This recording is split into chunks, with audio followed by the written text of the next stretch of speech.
So in the tour of the boneyard, my shop here, all you see these in the background as we're doing YouTube segments.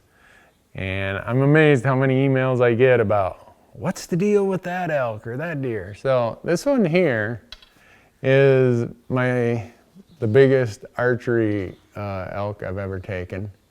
You can see this third right here is 28 inches. I suspect part of that is because he really didn't grow much of a second here.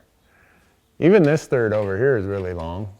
He's got great beam length, great force, and then he's got little fifths. But if you watch this episode, it's season 4 of On Your Own Adventures.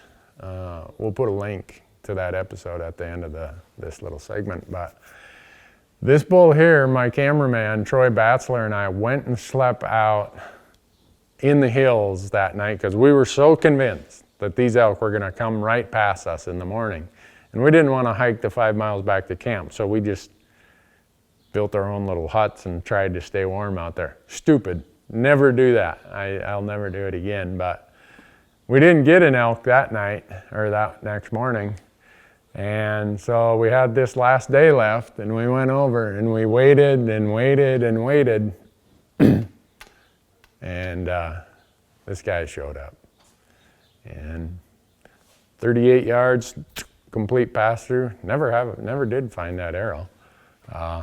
He ran up the hill a little to our left, and that was the end of it. So that was a lot of fun. I've been back there a few times since, but haven't quite had the encounter that this bull was.